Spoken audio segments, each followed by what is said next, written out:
texto de hoje é a partir do versículo 47 do capítulo de número 13, e nós vamos ver até o versículo de número 58.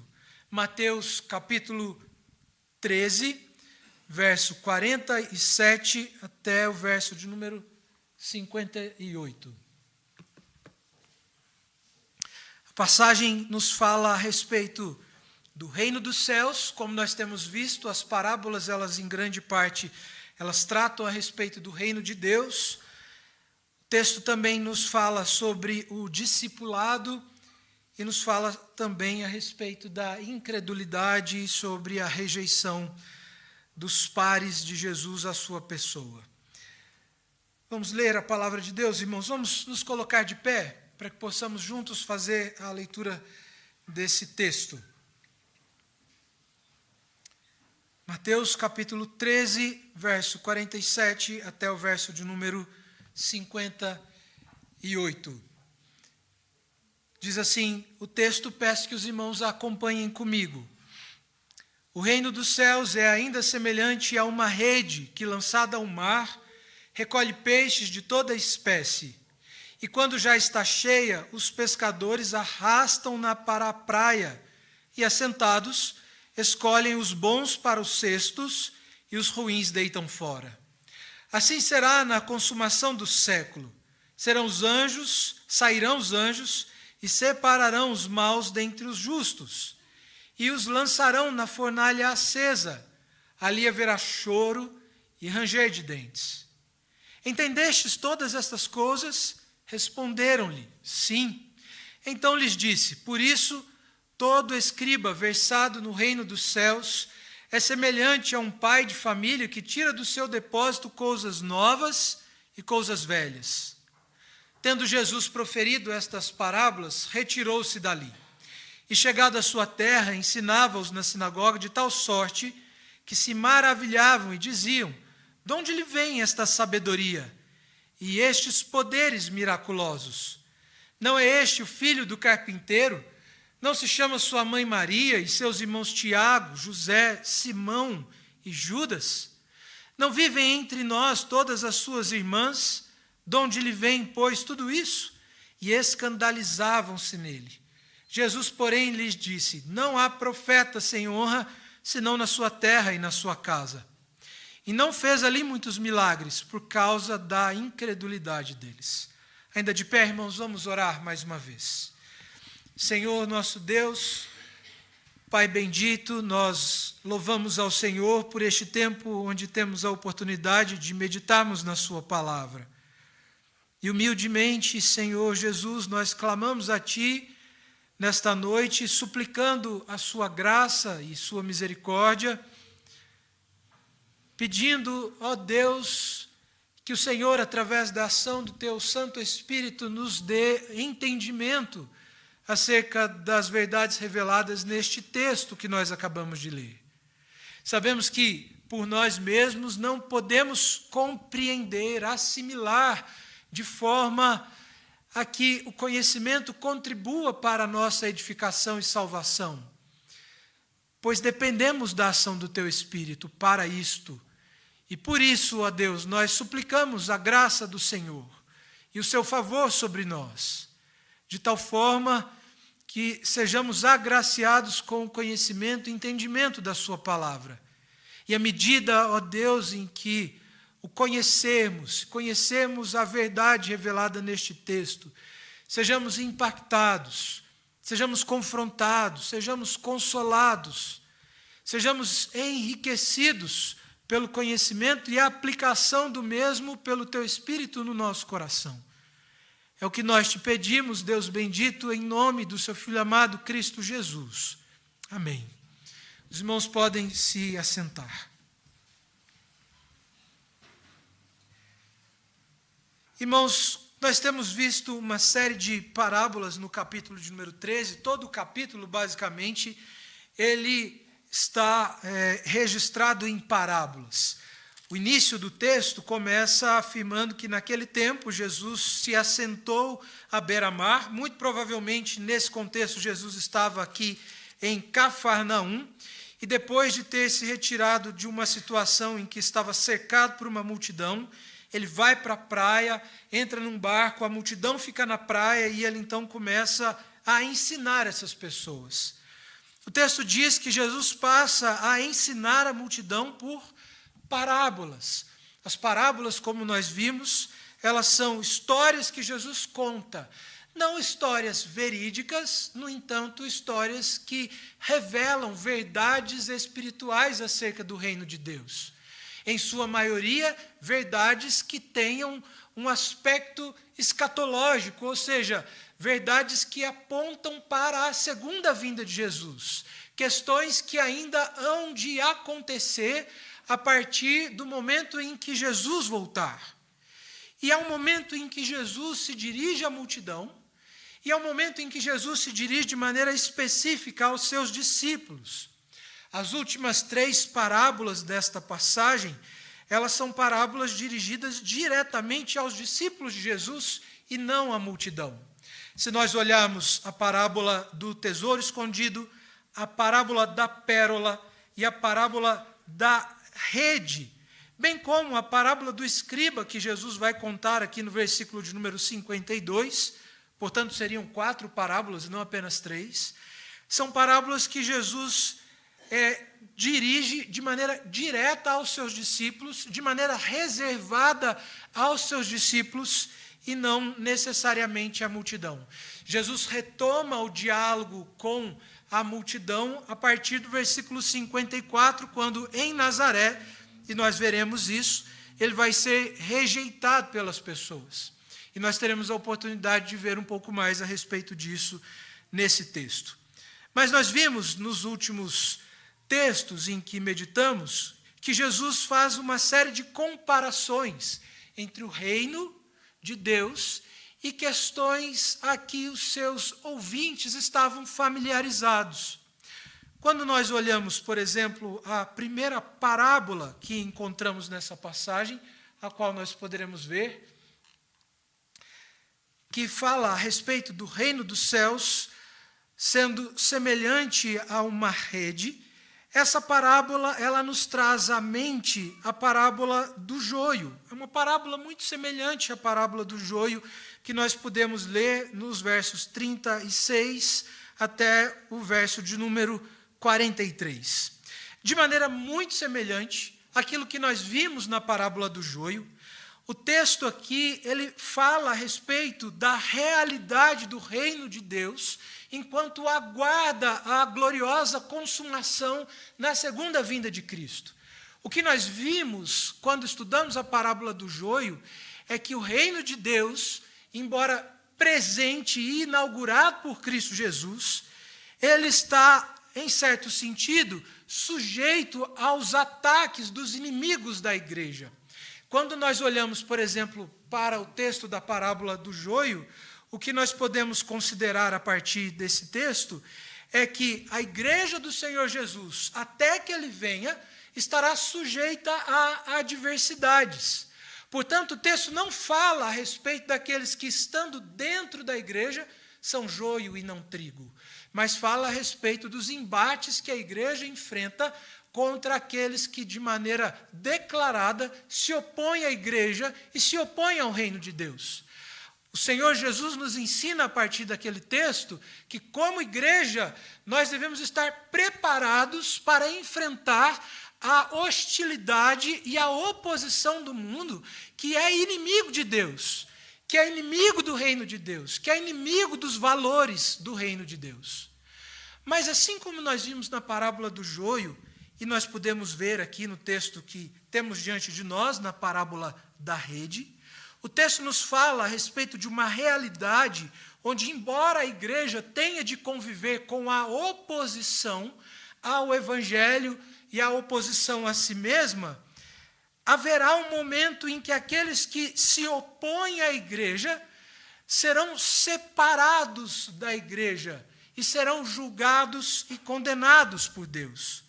É isso que o texto nos diz quando fala a respeito daqueles peixes que são bons e dos peixes que são ruins. Os peixes que são bons vão para o cesto, mas os ruins são deitados fora. A ideia de peixes bons no início da parábola se refere a peixes bons para os ritos cerimoniais na religião judaica.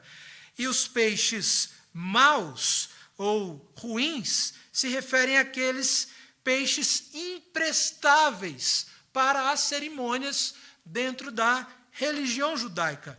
A ideia, portanto, que o texto comunica é que esses peixes que serão deitados fora são peixes em decadência e peixes, portanto, sem valor. E nós vamos perceber logo no versículo de número 49 que Jesus mesmo explica essa parábola falando que aqui esses que são referidos como peixes ruins são uma referência aos inimigos da igreja do Senhor Jesus. E que sobre eles recairá um juízo terrível, um juízo severo. Se nós olharmos para os versículos 41 a 42, nós poderemos perceber, texto anterior ao que nós lemos, que o próprio Senhor Jesus será o juiz naquele dia. Então o texto nos mostra que haverá um dia em que a igreja será liberta dos seus opressores e dos seus opositores, e que naquele dia o Senhor Jesus será o juiz sobre os opositores e os perseguidores da igreja. E ele haverá de julgar com um juízo terrível. A passagem no versículo de número 50 nos fala a respeito do local reservado para aqueles que perseguem a igreja e que, portanto, perseguem o próprio Senhor Jesus.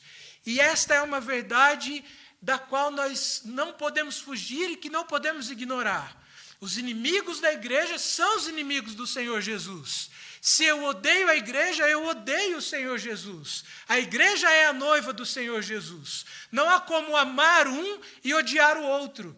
Não há como amar a Cristo e não amar a igreja. Se eu não amo a igreja, eu não amo ao Senhor Jesus. E se eu persigo a igreja, eu estou perseguindo ao Senhor Jesus. E por isso ele haverá de julgar com juízo terrível aqueles que se opõem a ele e à sua igreja. A esses está reservado, portanto, um local, aqui o texto, versículo 50, chama de fornalha acesa. A expressão no texto grego que nós encontramos aqui, irmãos, é genatupiros, que significa fogo do inferno. O lugar preparado para aqueles que se opõem a Cristo é o fogo do inferno. É muito interessante quando nós encontramos o contexto nas Escrituras, onde a expressão ela surge. O texto que se refere à fornalha acesa ou à fornalha ardente é uma expressão que vem do texto hebraico ou da língua hebraica, que significa Vale de Inom. Vale de Inom era um local ao sul de Jerusalém, antes associada ao deus pagão Moloque e seus repulsivos rituais proibidos por Deus. Moloque era um deus pagão no Antigo Testamento, onde a ele eram sacrificadas as crianças. Os pais que eram discípulos de Moloque, ou que eram adeptos da religião pagã, que cultuava a Moloque, levavam os seus filhos até uma espécie de estátua erguida a Moloque, e era uma estátua de lata, onde se acendia fogo naquele lugar, acendia brasas dentro daquela estátua, e a estátua de Moloque tinha mãos erguidas. Os pais, portanto, colocavam seus filhos nas mãos de Moloque para que eles fossem queimados vivos. A expressão, então, fornalha acesa ou fornalha ardente, ela faz uma referência ao local onde Moloque era, portanto, cultuado e onde os ritos de culto a Moloque eram proibidos por Deus. Quando Josias, um dos reis mais jovens de Israel, aboliu essas práticas, ele maculou, ou seja, manchou, profanou o vale ao transformá-lo em terreno de despojos de lixo e de cadáveres de criminosos.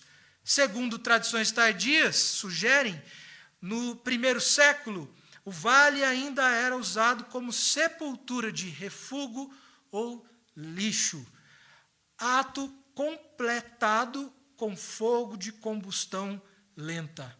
A expressão fornalha acesa ou ardente, que é uma referência ao fogo do inferno, ela deriva, portanto, desse local onde Moloque era cultuado e onde, depois de Josias ter maculado aquele lugar, se tornou um local de refúgio. Portanto, um local onde os mortos eram lançados, bem como todo tipo de lixo.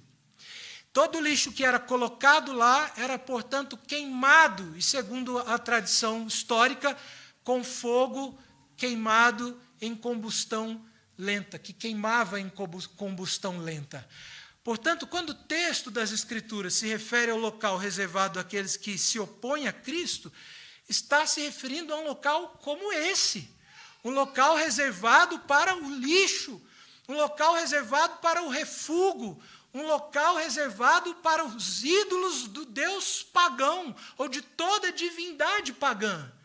Nós não consideramos, irmãos, a dimensão da seriedade do juízo de Deus, que está reservado, portanto, para todo aquele que persegue a igreja e que rejeita o Senhor Jesus. Mas quando nós consideramos o local a que o texto se refere, nós podemos ver como o Senhor vai tratar com severidade no último dia aqueles que perseguiram a igreja, ou até mesmo aqueles que foram indiferentes a ela. Aqueles que perseguiram ao Senhor da igreja, ou até mesmo aqueles que foram indiferentes ao Senhor da igreja. Ao mesmo tempo em que essa é uma palavra de advertência aos perseguidores da igreja e do próprio Senhor Jesus, esta é uma palavra que traz esperança aos crentes em Cristo, que por amor do seu Senhor sofrem a perseguição e a hostilidade, mas que perseveram na fé, mesmo diante de situações extremamente adversas, mesmo diante de situações extremamente constrangedoras, mesmo diante de situações em que suas próprias vidas estão expostas ao risco, onde estão expostos, portanto, à morte. Aqueles que suportarem as adversidades por amor ao Senhor Jesus, no último dia serão separados daqueles que serão condenados, mas serão separados e levados para um local onde não vai haver mais choro nem lágrima, mas onde poderão desfrutar da glória reservada para os crentes em Cristo Jesus. O que o texto nos mostra, portanto, é que no último dia, aqueles que rejeitaram a Cristo e a sua igreja e que se opuseram a ela, certamente terão de prestar contas a Ele. Não há base, irmãos, para aquilo que os teólogos liberais chamam de universalismo, ou a ideia de que todos no último dia serão salvos. O Senhor Jesus é claro nessa passagem em mostrar que há uma condenação reservada para aqueles que se opõem à igreja e, portanto, ao Senhor da igreja. Mas o versículo 51 ao 52 agora nos fala a respeito do discipulado. E a passagem ela vai nos mostrar isso a partir de uma pergunta inicial que o Senhor Jesus faz. Vou pedir para o Tiago passar para mim, por favor, Tiago. Verso 51 até o verso 52 nos fala, portanto, a respeito do discipulado, e nós vamos entender isso. Jesus começa fazendo a seguinte pergunta aos seus discípulos, depois de basicamente ter encerrado essa sequência, essa série de parábolas.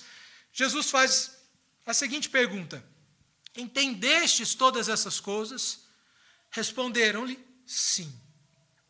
Essa pergunta ela deve ser considerada principalmente porque no início do capítulo 13, nós vimos que um dos propósitos de Jesus de pregar por parábolas era para que aqueles que haviam rejeitado o Senhor não pudessem compreender o seu ensino, ou, portanto, para que a verdade fosse ocultada destes que tinham seu coração endurecido em relação a Cristo.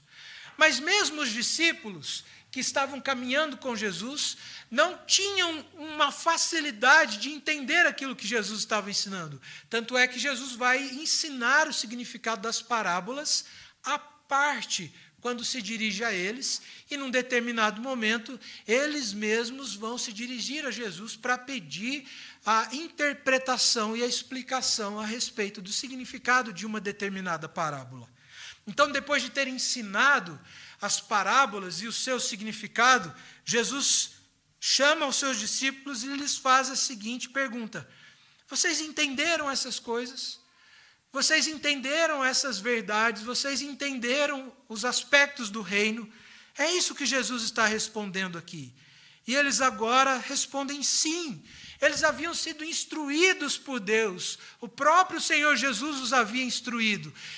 Eles haviam recebido a revelação direta das verdades a partir do ensino e da palavra de Jesus, quando ele não apenas dirigia a eles as parábolas, mas também a explicação das parábolas.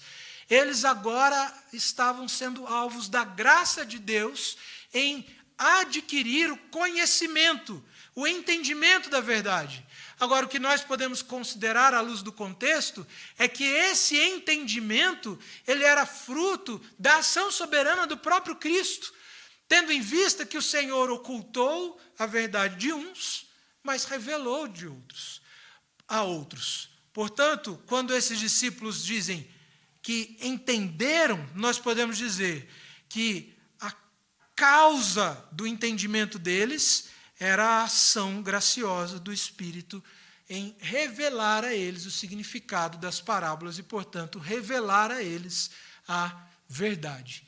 Não era meramente fruto da capacidade intelectual deles, mas da soberania do Senhor e da graça do Senhor em dar-lhes a conhecer a verdade revelada.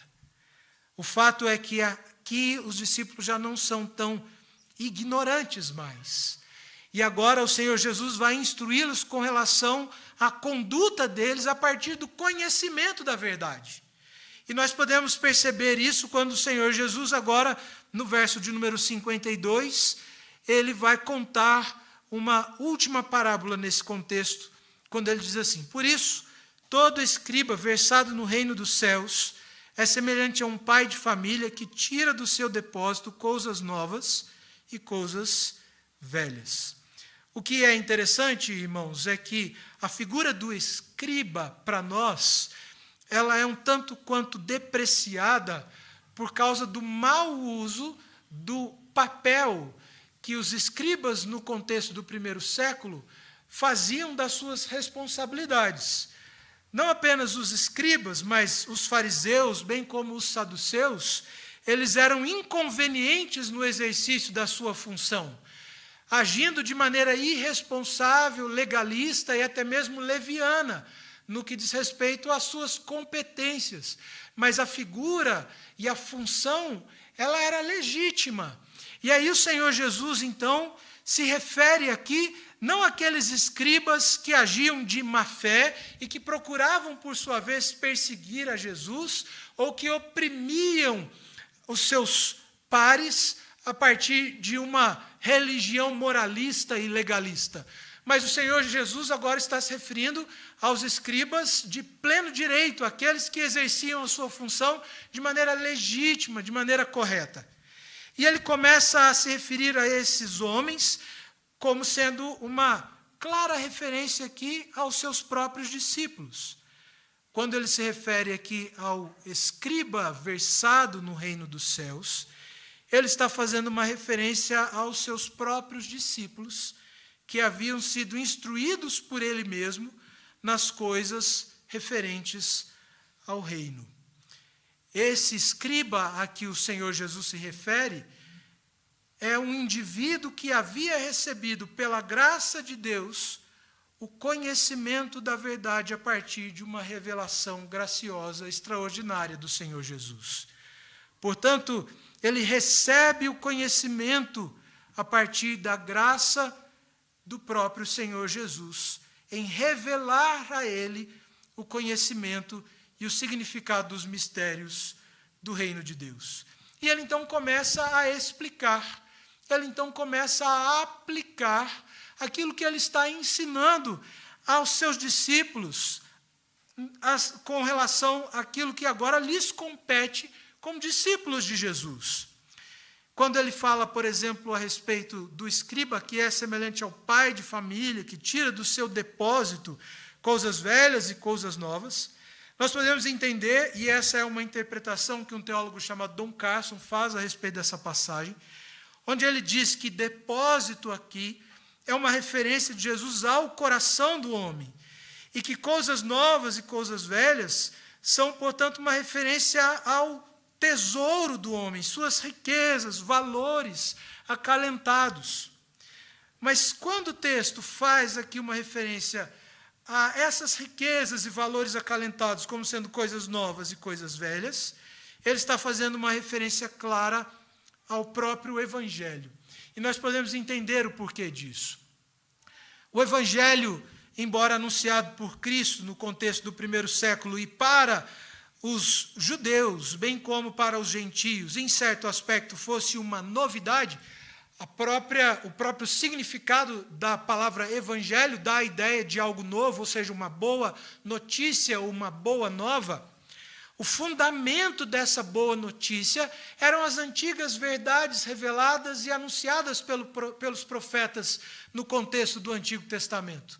Então, quando ele fala a respeito de coisas velhas e coisas novas, ele está falando a respeito das verdades reveladas no Antigo Testamento e das verdades reveladas no Novo Testamento. Mas ele não está dizendo aqui que com o Novo Testamento o Antigo é anulado, que aquelas verdades são anuladas. Na verdade, o que ele ensina é que com o advento da vinda de Cristo e com o anúncio das boas novas do Evangelho, as verdades reveladas no Antigo Testamento são renovadas.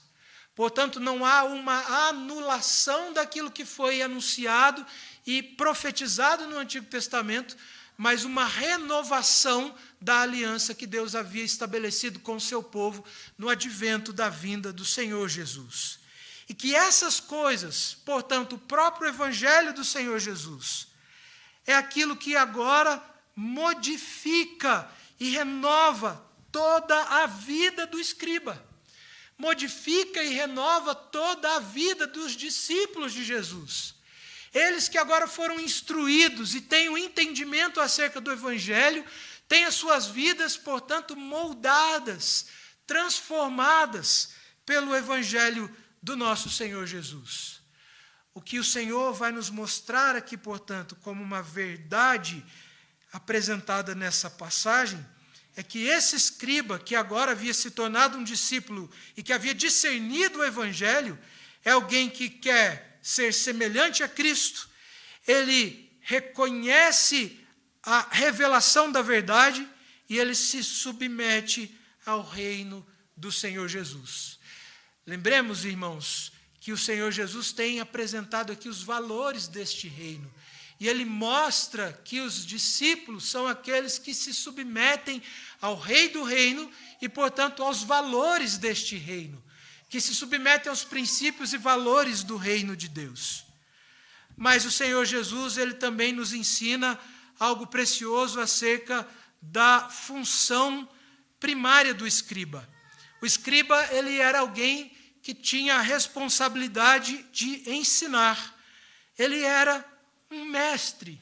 E como mestre, o texto nos mostra que o escriba é quem tem agora a responsabilidade de propagar o ensino que ele havia recebido.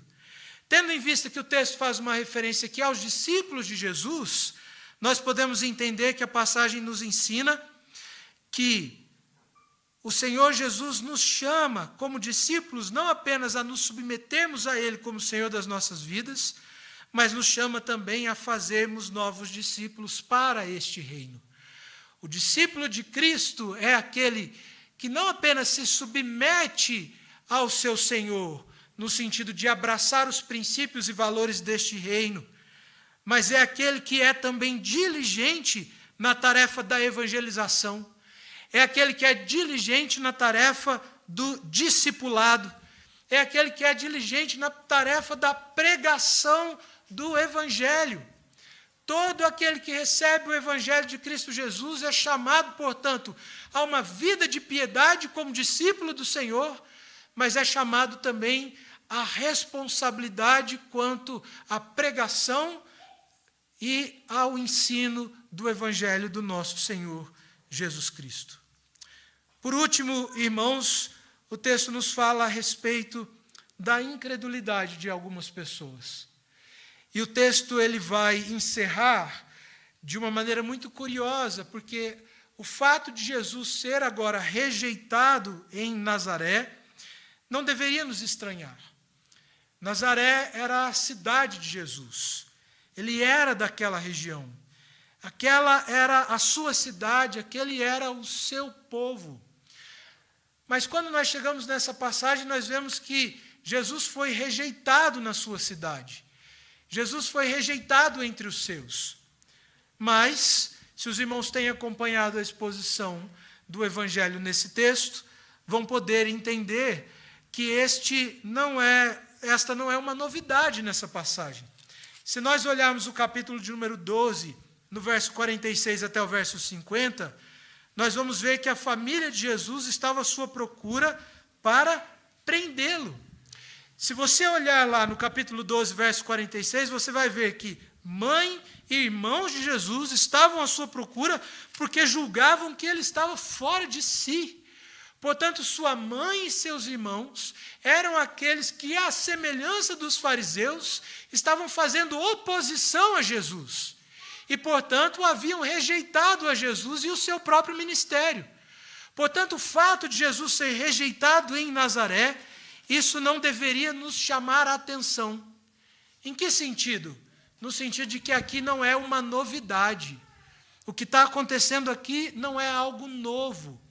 Não é algo novo, mas é algo que já aconteceu antes e por parte de pessoas que talvez nenhum de nós esperávamos, como, por exemplo, Maria e seus filhos, em relação a seu filho e a seus irmãos. Mas a passagem nos mostra uma progressão de ideias no texto, onde, a princípio, aqueles que ouvem Jesus ensinando na sinagoga se admiram, eles ficam maravilhados. O seu ensino os surpreende. Eles ficam maravilhados, essa expressão que nós temos, registrada na passagem, com as palavras de Jesus. Mas à medida em que o texto nos narra a história, vai mostrar que o fato deles estarem admirados não impede o escândalo por parte deles em relação à pessoa de Jesus. Esses que estavam admirados, agora passam a desprezá-lo. E os motivos são os mais banais. A passagem vai nos mostrar que, nesse texto, eles estavam rejeitando a Jesus. E o texto vai nos mostrar que eles estavam rejeitando a Jesus porque ele, afinal de contas, era o filho de Maria. Ele, afinal de contas, era o filho de José. Eles conheciam os seus irmãos, eles conheciam a sua família, e esse era o motivo pelo qual eles estavam agora rejeitando a Jesus. A passagem nos mostra então que a admiração deu lugar ao escândalo, o escândalo revela a mesquinhez, e a mesquinhez deles revela, portanto, a inveja deles em relação a Jesus. E o resultado disso, o resultado do escândalo, o resultado da mesquinhez e o resultado da inveja, o texto vai dizer, é que Jesus não fez ali muitos milagres. Algumas pessoas às vezes não entendem o que Jesus está dizendo aqui. Como se de alguma forma a ausência de fé daquelas pessoas tolhissem Jesus. Mas nós podemos perceber que em outros contextos onde Jesus ele chegava em determinadas cidades, as multidões iam até ele porque elas acreditavam que ele podia fazer alguma coisa por eles.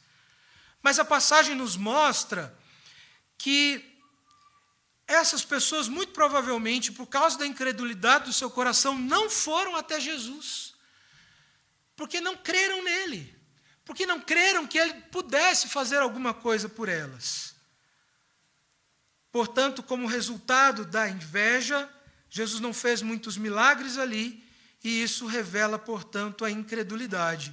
E a incredulidade mostra aqui aquilo que foi um obstáculo para a providência de Deus no meio daquelas pessoas, mas também para que eles fossem beneficiados e também para que eles fossem beneficiados pelo favor divino.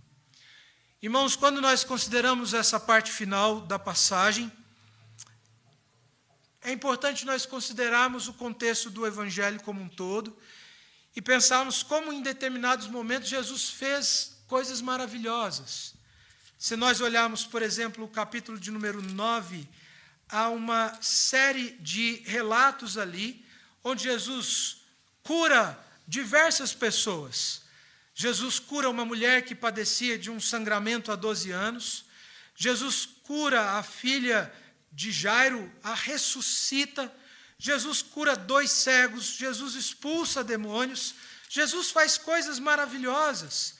E quando o texto narra a cura dessas pessoas, a passagem diz da seguinte forma, quando Jesus se dirige a essas pessoas dizendo assim: a sua fé te salvou. Mas quando nós chegamos agora em Nazaré, nós vemos que as pessoas não creram em Jesus. Sendo que em um outro momento, aquilo que havia sido meio para a providência e o favor divino foi a fé. Mas agora a ausência de fé foi o obstáculo para o favor e a providência divina em benefício daquelas pessoas e dos concidadãos de Cristo Jesus. A fé, portanto, ela é imprescindível. E nós podemos dizer, inclusive, é o único meio pelo qual nós podemos obter o favor de Deus. Não há outro meio, irmãos. Não há outro meio pelo qual nós podemos ser beneficiados. Não há outro meio pelo qual nós podemos ser salvos. A salvação das nossas almas ela é decorrente da justiça de Cristo, que se manifesta nas nossas vidas por meio da fé.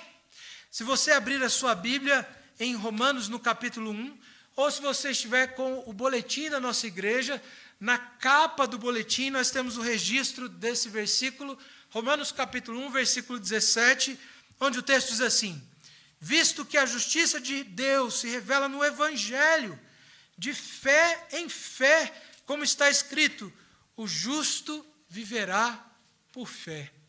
Aquilo que Deus requer de nós, irmãos, é a fé em seu Filho, a fé no Evangelho, a fé na obra redentora de Cristo Jesus realizada em nosso favor, em nosso benefício, para que muito mais do que a cura de enfermidades físicas, nós tivéssemos a cura do mal maior, que é o perdão de pecados. Aquilo que Jesus fez em momentos como o capítulo 9, como vimos, buscava apontar para algo muito maior, que era justamente o perdão do pecado que só Ele pode conceber, que só Ele pode dar. As curas, os milagres que Jesus fez, tudo Ele fez para apontar para Ele como sendo aquele que tem autoridade para fazer essas coisas. Da mesma forma, quando nós olhamos o capítulo de número 13, e onde o texto nos mostra aqui, a partir das parábolas de Jesus e daquilo que Ele ensina, que Ele mesmo testifica a respeito da sua pessoa como sendo o cumprimento das promessas messiânicas, como sendo o cumprimento das promessas e das profecias do Antigo Testamento. Ele é o Messias prometido, mas as pessoas o rejeitaram. E o rejeitaram por motivos banais. O rejeitaram por inveja. O rejeitaram porque, afinal de contas, ele era o Jesus, que provavelmente muitos viram crescer. E aqui me vem à mente, irmãos, que às vezes nós deixamos de crer porque em determinados momentos nós nos acostumamos com aquilo que é sagrado. E quando nós nos acostumamos com aquilo que é sagrado, certamente nós seremos prejudicados. Nós, às vezes, nos familiarizamos, e é óbvio, a familiaridade com a palavra de Deus não é ruim, é algo que a gente deve buscar, mas nós não devemos desprezar a palavra de Deus à medida que a conhecemos. O conhecimento que nós adquirimos da palavra por meio do estudo e da graça de Deus, porque é como vimos aqui, Deus se revela de maneira graciosa a nós, por meio da palavra de Deus, para a nossa edificação, para o nosso crescimento, para que sejamos cada vez mais conformados à imagem de seu Filho, para que sejamos cada vez mais parecidos com Jesus. Portanto, nós precisamos buscar o conhecimento de Deus. Nós precisamos buscar a familiaridade com a palavra de Deus. Nós precisamos buscar a familiaridade com as Sagradas Escrituras. Mas não podemos nos acostumar com o sagrado. São coisas diferentes. Porque a partir do momento em que as verdades reveladas na palavra de Deus já não mais nos impactarem, é porque tem alguma coisa errada. A partir do momento em que a palavra de Deus já não mais tocar o nosso coração, é porque tem alguma coisa errada com o nosso coração. É porque talvez o pecado esteja cauterizado no nosso coração. E nós precisamos de um novo coração. Talvez essas pessoas de Nazaré estivessem tão familiarizadas com Jesus, que a presença de Jesus já não os impactava mais. E algo muito pior, o fato de o conhecerem, levaram aquelas pessoas, ou levou aquelas pessoas a desprezá-lo. Às vezes nós nos acostumamos com o sagrado, e isso pode fazer com que nós banalizemos aquilo que Deus revelou acerca da sua própria pessoa para a nossa edificação. Nós precisamos buscar o conhecimento de Deus, irmãos, mas esse conhecimento precisa nos conduzir à piedade. O conhecimento da palavra não deve ser buscado para satisfazer o nosso ego, mas deve ser buscado para nos conduzir à piedade e à conformação com o Evangelho de nosso Senhor Jesus. Eu devo conhecer a palavra de Deus, para que a cada dia eu seja mais parecido com Cristo, para que a cada dia eu seja mais parecido com o Senhor da igreja, para que a cada dia a minha fé seja fortalecida de tal forma que a oposição já não me abale mais, de tal forma que a hostilidade e as adversidades que me sobrevêm já não são mais capazes de me abalar. É por isso que eu preciso conhecer a palavra de Deus. Mas eu não devo jamais tratá-la com banalidade ou com desprezo, mas devo buscá-la com o fim de me conformar a ela. Quero reiterar aqui que uma das consequências de obtermos o conhecimento da palavra é que aqueles que agora buscam essa conformidade com Cristo, com o Evangelho do nosso Senhor Jesus, são aqueles que vão se envolver de maneira diligente na pregação e na comunicação do Evangelho. Se você é alguém que entendeu o Evangelho de Cristo, se você é alguém que entendeu o Evangelho da cruz de Cristo, você é agora aquele que tem responsabilidade de propagar essa verdade, de evangelizar, de discipular, de comunicar o Evangelho de nosso Senhor Jesus. É o que se espera de nós, irmãos. É o que se espera daquele que foi alcançado pela graça de Cristo. É o que o próprio Senhor Jesus espera e requer daqueles a quem Ele se revelou, ou para aqueles a quem Ele se revelou. Nós somos chamados por Cristo, todos nós, ainda que, óbvio, alguns tenham vocações específicas, como serem pastores, missionários, professores na igreja, ou aqueles que vão pregar de forma pública. Mas todos nós temos a responsabilidade de pregar e ensinar individualmente. O discipulado e a pregação que se dá no relacionamento pessoal que eu desenvolvo com as pessoas que estão à minha volta. Talvez você não entenda que tem vocação ou dom para subir no púlpito e pregar, ou para ser um missionário ou alguma coisa assim. Mas isso não te exime da responsabilidade da pregação do Evangelho e do discipulado, que é justamente levar outras pessoas a se conformarem à imagem do Senhor Jesus. Mas a passagem termina nos chamando à fé.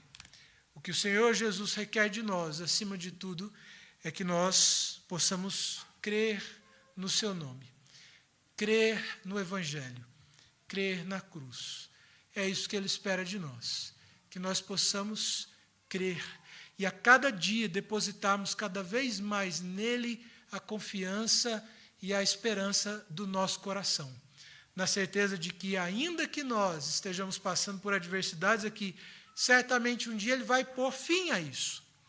Mas também nos chama a fé numa perspectiva negativa. Qual é essa perspectiva? A perspectiva de que aqueles que não creem em Cristo e se submetem a Ele serão no último dia lançados na fornalha acesa. A pergunta que a gente deve se fazer então é: como nós responderemos ao Evangelho diante do chamado de Cristo Jesus? Que Deus nos abençoe.